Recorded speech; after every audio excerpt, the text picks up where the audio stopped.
Hello बच्चों, ज्ञानदीप में आपका स्वागत है। आज हम पढ़ेंगे काकी, जिसके लेखक है सियाराम शरण गुप्त। ये एक समाज सुधारक लेखक है। इनकी कहानियों में दरिद्रता, कुरीतियों के विरुद्ध आक्रोश जैसे भाव की बहुलता है। इन्हें दीर्घकालीन साहित्य सेवाओं के लिए सम्मानित भी किया गया है। इन्हें सुधारक पदक से भी सम्मानित किया गया है। इन्होंने कविता, नाटक, उपन्यास लिखे हैं। इनकी भाषा सरल, सहज तथा व्यवहारिक है और इन्हीं के द्वारा लिखित एक कहानी है काकी, जो आज हम पढ़ेंगे। श्यामू एक छोटा सा लड़का है और जब वह सुबह उठता है तो देखता है कि उसकी माँ जो है वो ज़मीन पर पड़ी हुई है, लेटी हुई है और उसके ऊपर जो है सफ़ेद चादर डाला हुआ है, क्योंकि उसकी माँ जो थी वो मर गई थी। लेकिन वो बच्चा समझ नहीं पाया। सभी रो रहे हैं और श्यामू सबको देख रहा है। जब उसकी माँ को शमशान ले जाया जाता है तब श्यामू उसे जाने नहीं देता है। तब लोग उसे बोलते हैं कि तुम्हारी माँ जो है वो मामा के घर जा रही है, और श्यामू अपनी माँ को काकी कह के बुलाता था। तब श्यामू जब सुनता है मामा के घर जा रही तो वो छोड़ देता है। फिर उसके घर में जो काम करती थी वो बच्चे को लेकर चले जाती है। बाद में पता चलता है श्यामू को अपने दोस्तों से कि उसकी काकी, उसकी माँ जो है वो मामा के घर नहीं गई है, वो राम जी के यहाँ चले गई, यानी मर गई है। जब श्यामू को पता चलता है तो वो बहुत रोता है, कई दिन तक रोता रहता है। फिर बाद में वो चुप हो जाता है, लेकिन अपनी माँ का दुख जो है बिछुड़ने का वो रह जाता है। वो हमेशा बैठकर आकाश की ओर देखा करता था, हमेशा ऊंचाई में देखा करता था, क्योंकि राम जी के यहाँ चले गई है तो राम जी भगवान बोलने से हम ऊपर देखते हैं। तो बच्चा हमेशा बैठकर आकाश की ओर देखा करता था। तो एक दिन देखता है कि आकाश में पतंग उड़ रहा है, तो उसको एक आइडिया आता है। वो बहुत खुश हो जाता है और खुश होके अपने पिताजी के पास जाता है और बोलता है, अपने पिताजी को वो काका बोलता था। तब वो बोलता, काका मुझे पतंग खरीद दीजिए। तो पत्नी के जाने के बाद उसके पिता भी बहुत अपसेट रहते थे और उनकी बात को सुन के वो बोलते ठीक है, खरीद दूंगा। अब श्यामू जो है इतना एक्साइटेड है कि मैं पतंग खरीदूंगा और उससे अपनी माँ के पास भेजूंगा, कि अपने पिता का देने का इंतज़ार नहीं करता है और वो टूल खींचता है और अपने पिताजी का कोट जो टंगा हुआ था उससे पैसे निकालता है। तो देखता है कि 25 पैसे, चवन्नी उसके हाथ में आता है। वो चवन्नी लेके दौड़ कर आता है और उसके घर में जो काम करती थी उसका एक बेटा था, वो श्यामू के ही उम्र का था, भोला। श्यामू से बुलाता है और बोलता, भोला जा इससे पतंग और डोर खरीद के ला। हाँ, तो वो बोलता है ठीक है। उसके बाद वो जब पतंग और डोर आ जाता है तब श्यामू भोला को बोलता है, अगर तुम किसी को नहीं बताओगे तो मैं एक बात बताऊंगा तुमको। तो बोलता, हाँ बताओ। तो बोलता, ये पतंग ना मैं काकी को राम जी के यहाँ भेजूंगा। हैं, तो भोला थोड़ा समझदार था, वो बोलता है लेकिन ये डोर तो बड़ा पतला है, काकी कैसे उतरेगी? काकी के उतरने के लिए तो मोटा रास्ता चाहिए ना। तब बोलता, अरे हाँ। तो बोलता ठीक है, मैं मोटा वाला रस्सा लेकर आऊँगा। और फिर वो जाता अपने पिताजी का कोट में, हाथ टटोलता है तो देखता है 1 रुपया निकलता है। तब 1 रुपया लेकर वो आता है और भोला को देता है और बोलता, जा खरीद के ले आ। अब भोला खरीद के लाता है। अब ये दोनों बैठ के एक कमरे में जो है वो पतंग और डोर को बांध रहे थे, दोनों चुपचाप से, किसी को पता ना चले। इतने में जो है उसके पिताजी विश्वेश्वर दौड़ कर आते हैं और दोनों को खोजते हैं। देखते दोनों कमरा में बैठ के पतंग ये कर रहा, जोर से बोलते हैं, तुमने मेरे जैकेट से 1 रुपया निकाला है। तो वो लोग दोनों खड़े हो जाते हैं, लेकिन भोला जो है वो डर जाता है और सब चीज़ बोल देता है। बोलता है ये श्यामू 1 रुपया लाया था पतंग और डोर खरीदने के लिए, और सब बोल देता है। तब उसके पिताजी क्या करते हैं, श्यामू को लगाते हैं, 2-3 थप्पड़ लगाते हैं। बहुत गुस्सा आता है, बोलता अब तुम चोर बनेगा, तुम्हारी माँ नहीं है, कोई नहीं है, तो तुम चोर ही करना सीख गया, चोर बनेगा। मैं ध्यान नहीं दे पा रहा हूँ और इसका मतलब ये नहीं कि तुम चोरी करो। तो श्यामू भी बड़ा गौर से देखते रह जाता है। उसके बाद उसने जो पतंग बनाई थी उसे फाड़ देता है। जब वो फाड़ देता तो देखता वहाँ पे रस्सा पड़ा हुआ है तो वो बोलता है ये रस्सा। तो भोला तुरंत बोलता है कि श्यामू बोल रहा था कि ये पतंग जो है वो राम जी के यहाँ भेजेगा और काकी उसको पकड़ कर नीचे उतरेगी। जब ये शब्द सुनता है कि राम जी के यहाँ पतंग भेजकर वो अपनी माँ को लेकर आने वाला था, तब विश्वेश्वर जो है वो खड़े के खड़े, उसको कुछ समझ में नहीं आता, वो देखते रह जाते हैं और उसके दिमाग में बस यही आता है ये बच्चा क्या कर रहा था। और इस प्रकार देखो, बच्चा, एक छोटा बच्चा अपनी माँ को लाने के लिए, राम जी के यहाँ से लाने के लिए क्या क्या नहीं करता है, क्योंकि माँ और बच्चे का जो रिश्ता है वो अनोखा है ना। तो इस कहानी में जो है वो बच्चे का चाइल्ड साइकोलॉजी दिखाया गया है, किस प्रकार बच्चे का दिमाग, एक छोटा सा दिमाग, प्यारा सा दिमाग में सब प्यारा प्यारा चीज़ भरा हुआ है। तो चलिए आगे हम काकी का डिटेल में पढ़ते हैं, लाइन बाय लाइन। उस दिन बड़े सवेरे श्यामू की नींद खुली तो उसने देखा कि घर भर में कोहराम मचा हुआ है। उसकी माँ नीचे से ऊपर तक एक कपड़ा ओढ़े हुए कंबल पर भूमि शयन कर रही है और घर के सब लोग उसे घेर कर बैठे बड़े करुण ढंग से विलाप कर रहे हैं। अब श्यामू जो है सुबह उठता है तो देखता कोहराम मचा हुआ है, सब रोना धोना कर रहे हैं और भीड़ मची हुई है, और उसकी माँ जो है ज़मीन पर पड़ी है और सब कोई रो रहे हैं, वो बच्चा केवल देखे जा रहा है। लोग जब जमा उमा को शमशान ले जाने के लिए उठाकर ले जाने लगे तब श्यामू ने बड़ा उपद्रव मचाया। अब जब उमा को, उसकी माँ का नाम है उमा जिसे वह काकी कहा करता था, उसे जब शमशान लेने के लिए उठाए तो अब ये हंगामा करने लगा कि मेरी माँ को कहाँ लेकर जा रहे हो। लोगों के हाथ से छूटकर वह उमा के ऊपर जा गिरा, बोला काकी सो रही है, इन्हें इस तरह उठाकर कहाँ लिए जा रहे हो, मैं ना जाने दूंगा। बोलता काकी सो रही है और तुम लोग कहाँ लेकर जा रहे हो, मैं इसे लेने नहीं दूंगा। लोग बड़ी कठिनता से उसे हटा पाए और बहुत कष्ट वष्ट करके लोग उसे काकी से अलग कर सके। काकी के दाह संस्कार में उसे नहीं जाने दिया। एक दासी राम राम करके उसे घर पर ही संभाले रही और दाह संस्कार में बच्चे को नहीं ले जाया गया, वो घर में ही था। यद्यपि बुद्धिमान गुरुजनों ने उसे विश्वास दिलाया कि उसकी काकी उसके मामा के यहाँ गई है, परंतु असत्य के आवरण में सत्य बहुत समय तक छिपा ना रह सका। आवरण यानी पर्दा। अब सबने तो झूठ बोला था, है ना, असत्य बोल रहे थे कि तुम्हारी काकी जो है वो मामा के यहाँ गई है, लेकिन सच कब तक छुपा रहेगा। आसपास के आबोध बालकों के मुंह से ही वह प्रकट हो गई और जो बच्चे का दोस्त था वही लोग बाद में बोले कि तुम्हारी माँ जो है वो राम जी के यहाँ चले गई। उसी से पता चला। यह बात उससे छिपी ना रह सकी कि काकी कहीं नहीं ऊपर राम के यहाँ गई है।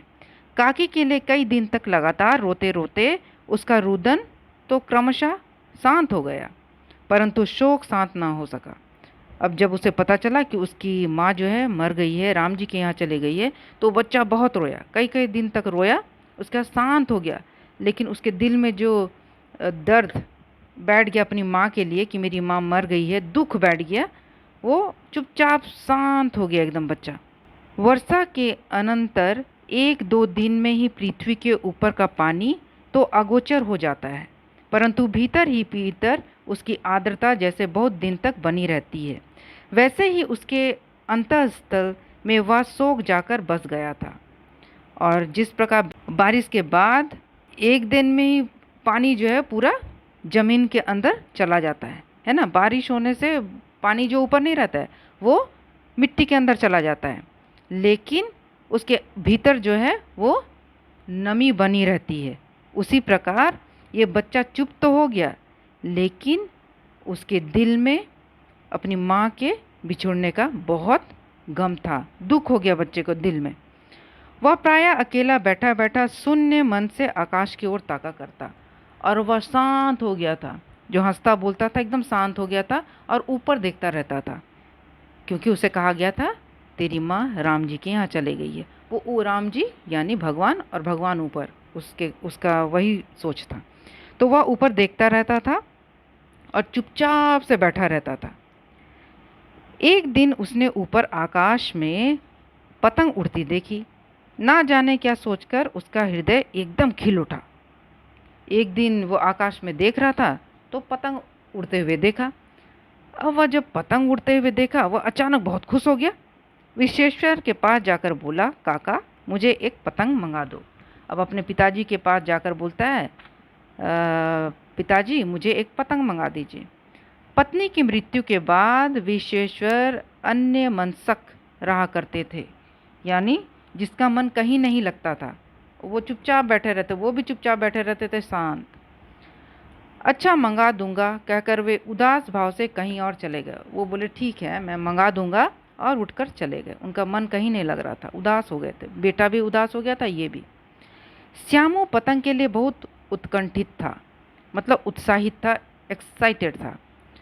वह अपनी इच्छा किसी तरह रोक ना सका, और वो इतना एक्साइटेड था कि वो क्या सोच रहा है कि कब मैं जल्दी से पतंग खरीदूं और अपनी माँ को नीचे ले आऊं। एक जगह खूंटी पर विश्वेश्वर का कोट टंगा हुआ था। इधर उधर देखकर उसने एक स्टूल सरका कर रखा और ऊपर चढ़कर कोट की जेबें टटोली। अब उसको अब बर्दाश्त नहीं हो रहा है कि मतलब पतंग अगर लेट से आएगा तो बड़ा मुश्किल हो जाएगा। तो देखा एक स्टूल पड़ा था, वो खींच कर विश्वेश्वर का कोट जहाँ टंगा था वहाँ पर चढ़ता है और पॉकेट में हाथ डालता है। उसमें से एक चवन्नी का आविष्कार करके वह तुरंत वहाँ से भाग गया। वो जैसे हाथ डाला, उसको चवन्नी 25 पैसे मिलता है ना, और वो उसको लेकर भागता है। सुखिया दासी का लड़का भोला श्यामू का समवयस्क साथी था। समवयस्क यानी एक ही उम्र का। अब उसके घर में जो काम करती थी उसका बेटा था, और वो श्यामू के उम्र का ही था। श्यामू ने उसे चवन्नी देकर कहा, अपनी जीजी से कहकर गुपचुप एक पतंग और डोर मंगा दो। बोलते भोला अपनी दीदी को ये पैसे दो और पतंग और डोर मंगा लो। देखो खूब अकेले में लाना, कोई जान ना पाए। बोलते देखो एकदम चुपके चुपके लाना, कोई जान ना पाए कि मैंने तुमसे पतंग और डोर मंगाया है। क्योंकि वह पैसे जो है अपने पिताजी के जेब से चुरा कर लाया, तो उसके पिताजी ने उसे नहीं दिया था। वो इतना हड़बड़ा गया था कि इतना एक्साइटेड था कि अपनी माँ को मैं उतारूंगा, और वो इसी उत्साहित में अपने पिता का जेब में पैसा था उसे निकाल कर वो खरीद लिया था। उसने अपने बिना पूछे निकाला था, इसलिए वो डर रहा था। और बोलता चुपके चुपके जाना, किसी को पता ना चले, अगर पता चलेगा तो पिताजी नाराज़ होंगे। इसलिए पतंग आई। एक अंधेरे घर में उसमें डोर बांधी जाने लगी। अब पतंग आ गया। श्यामू ने धीरे से कहा, बोला किसी से ना कहो तो एक बात कहूँ। अब पतंग आ गया, दोनों जन बैठ के एक रूम में डोर बांधने लगे, है ना। अब बोलता है श्यामू, बड़ा भोला एक बात बोले, अगर तुम किसी को नहीं बताओगे तो। भोला ने सिर हिलाकर कहा, नहीं किसी से नहीं कहूँगा। श्यामू ने सिर हिलाकर कहा, मैं यह पतंग ऊपर राम के यहाँ भेजूंगा, इसे पकड़कर काकी नीचे उतरेगी। श्यामू बोलता है, ये पतंग ना मैंने इसलिए मंगाया है कि इस पतंग को ना मैं राम के यहाँ भेजूंगा आकाश में, और इस पतंग को पकड़ के मेरी माँ, मेरी काकी नीचे उतर जाएगी, और फिर से वो मुझे मिल जाएगी, और मैं उसके साथ बहुत आराम से रहूँगा। मैं लिखना नहीं जानता, नहीं तो इस पर उसका नाम लिख देता। बोलता मुझे लिखना नहीं आता, मैं तो न तो पतंग में नाम लिख देता, जिससे ये पतंग उसी को मिलता। भोला श्यामू से अधिक समझदार था। अब भोला जब सुनता है तो वो सोचता है। उसने कहा, बात तो बहुत अच्छी है, परंतु एक कठिनता है। बोलता बात तो ठीक है, लेकिन एक प्रॉब्लम है। यह डोर पतली है, इसे पकड़कर काकी उतर नहीं सकती, इसके टूट जाने का डर है। पतंग में मोटी रस्सी हो तो सब ठीक हो जाएगा। बोलता है सब तो ठीक है, लेकिन एक प्रॉब्लम है, रस्सी बहुत पतली है। अगर मोटी रस्सी होती ना तो काकी आराम से इसको पकड़कर उतर जाती, अगर पतली रस्सी होगी तो अगर टूट गया तो बड़ा मुश्किल हो जाएगा। तो श्यामू गंभीर हो गया। श्यामू यह सुनता उसका गंभीर हो जाता, सीरियस हो जाता। बोलता है ये तो बिल्कुल सही बात तुमने कही, मैं तो सोचा ही नहीं था। मतलब यह कि बात लाख रुपए की सुझाई गई है, परंतु कठिनता यह थी कि मोटी रस्सी कैसे मंगाई जाए। अब ये बात तो बिल्कुल 100% सही है, लेकिन अब प्रॉब्लम यह है कि अब रस्सी कहाँ से लेकर आए। 25 पैसा तो वो निकाल कर लाया था जिससे पतंग का डोर खरीदाया, अब मोटी रस्सी कहाँ से लाए। पास में दाम है नहीं, और घर के जो आदमी उसकी काकी को बिना दया माया के जला आए हैं वे उसे इस काम के लिए कुछ नहीं देंगे। बोलते पास में तो कोई पैसे नहीं है, और अगर मैं घर के किसी से मांगूंगा तो मुझे पैसे नहीं मिलेंगे, क्योंकि उसने तो मेरी माँ को बिना दया के ही जलाकर आ गए हैं। उनमें दया नहीं थी, न तो वो जलाते नहीं जलाते। बोलते ये काम के लिए मुझे कोई पैसा नहीं देगा। उस दिन श्यामू को चिंता के मारे बड़ी रात तक नींद नहीं है, और यही चिंता कर करके वो छोटा बच्चा सो नहीं पाया कि मैं कैसे मोटा रस्सी लाऊंगा जिससे पकड़ के मेरी माँ नीचे उतरेगी। अब उसके लिए पैसे भी ज़रूरत थे, वो सोचने लगा कहाँ से पैसे आएंगे, और नींद भी नहीं आई। पहले दिन की तरकीब से दूसरे दिन उसने विश्वेश्वर के कोट से 1 रुपया निकाला। अब पहले जैसे वो अपने पिताजी के कोट से पैसे निकाला था, अब दूसरे दिन भी वो अपने पिताजी के कोट से 1 रुपया निकाल लिया। उस समय तो जब हाथ डाला तो 25 पैसे निकले थे, अब 1 रुपया निकला तो उसे लेकर वो आ जाता है। ले जाकर भोला को दिया और बोला, देख भोला, किसी को मालूम ना होने पाए, अच्छी अच्छी 2 रस्सियाँ मंगा दे। बोलता भोला ये ले और जा खरीद के ले आ, किसी को पता नहीं चलना चाहिए, समझ में आया, छिप छिपा के लाना, और रस्सी अच्छी लाना जिसे पकड़कर मेरी माँ नीचे आ जाए। एक रस्सी ओछी पड़ेगी, जवाहर भैया से मैं एक कागज़ पर काकी लिखवा रखूँगा, नाम की चीट रहेगी तो पतंग उन्हीं के पास पहुँच जाएगी। बोलते हैं रस्सी छोटी पड़ेगी, देख कर लाना, और जवाहर भैया से मैं पतंग पर काकी लिखवा लूँगी ताकि ये पतंग काकी के पास ही पहुँचे। और बोला चला जाता है रस्सा लाना, और ये काकी लिखवाने चला जाता है। 2 घंटे बाद प्रफुल्लित मन से श्यामू और भोला अंधेरी कोठरी में बैठे बैठे पतंग में रस्सी बांध रहे थे। अब दोनों बहुत खुश हैं, क्या एक काम हो गया, चलो पतंग का रस्सा भी आ गया और पतंग में नाम भी लिखा गया। बहुत खुश मन से दोनों काम कर रहे थे। अकस्मात अचानक शुभ कार्य में विघ्न की तरह उग्र रूप धारण किए हुए विश्वेश्वर वहां आ घुसे। अब कोई अच्छे कार्य कर रहा हो उसमें रुकावट बनकर विश्वेश्वर गुस्से से उस रूम में घुस जाते हैं। अब दोनों काम कर रहे थे, दोनों उसे देखते रह जाते हैं। भोला और श्यामू को धमका कर बोले, भोला और श्यामू को बहुत जोर से आवाज में बोलते हैं, तुमने हमारे कोट से रुपया निकाला है। भोला सकपकाकर एक ही डांट में मुखबिर हो गया। मुखबिर यानी सब कुछ बोल दिया। भोला घबरा जाता और सब कुछ बोल देता है। वो सोचता है अब ये नहीं बताऊंगा तो मुझे डांट पड़ेगी या पिटाई भी लग सकती है। बोला, श्यामू भैया ने रस्सी और पतंग मंगाने के लिए निकाला था। बोलता है कि श्यामू भैया रस्सी और पतंग मंगाना चाहते थे, इसलिए उसने पैसे लिए थे। विश्वेश्वर ने श्यामू को 2 तमाचे जड़कर कहा, चोरी सीखकर जेल जाएगा, अच्छा तुझे आज अच्छी तरह समझाता हूँ। विश्वेश्वर को बहुत गुस्सा लगता है कि इसने पैसे चुराए हैं, और बोलता चोरी करना सीख रहा है, हाँ तुम्हारी माँ नहीं है, मैं भी तुमको ध्यान नहीं दो, तुम चोरी करना सीख रहा है, हाँ रुक जा आज मैं तुम्हें बताता हूँ। और यह कहकर फिर तमाचे जड़ता है, उसे पिटाई लगती है और कान मरोड़ दिया जाता है और पतंग को फाड़ डालता है गुस्से से। बोलता है कि तुमने चोरी करना सीख लिया, और गुस्सा जाता है और पतंग भी फाड़ देता है, तमाचा भी मारता है। अब रस्सियों की ओर देखकर कहा, ये किसने मंगाई? और जब वो देखता है तो ये मोटी मोटी रस्सियाँ पड़ी हैं, तो बोलते ये किसने मंगाई? भोला ने कहा, इन्होंने मंगाई है। भोला डर के मारे बोलता श्यामू ने मंगाई है, कहते थे इनसे पतंग तान कर काकी को राम के यहाँ से नीचे उतारेंगे। और बोला कि श्यामू बोल रहा था कि काकी तो राम जी के यहाँ गई है, वहाँ पे पतंग भेजकर काकी को डोर से नीचे उतारेंगे और काकी मेरे पास आएगी और हम अच्छी तरह रहेंगे। विश्वेश्वर हत बुद्धि होकर वहीं खड़े रह गए। अब विश्वेश्वर को कुछ सोचने समझने की शक्ति नहीं थी, और वो ऐसे ही खड़े के खड़े रह गए, मतलब उसका दिमाग शून्य हो गया। उन्होंने फटी हुई पतंग उठाकर देखी, उस पर चिपके हुए कागज पर लिखा हुआ था काकी, और जब वे पतंग उठाकर देखते हैं तो उस पर लिखा हुआ था काकी। अब विश्वेश्वर को दुख भी हुआ होगा, लेकिन उसने जब देखा कि बच्चा अपनी माँ को वापस लाने के लिए कितना चेष्टा कर रहा है, और देखो वो छोटा सा बच्चा नादान था, लेकिन वह अपनी माँ से इतना प्यार करता था कि वह चाहता था फिर से उसकी माँ उसके पास आ जाए। और बाल मनोविज्ञान को यहाँ पे दिखाया गया है। तो ये छोटी सी कहानी थी, आप सबको अच्छी लगी होगी। नेक्स्ट चैप्टर के साथ फिर मिलेंगे। इस वीडियो को लाइक करें और अपने दोस्तों के साथ शेयर करें, चैनल को सब्सक्राइब करें और बेल आइकन को दबाएं, जिससे मैं जब भी नया वीडियो डालूं आपको नोटिफिकेशन मिल जाए। Thank you.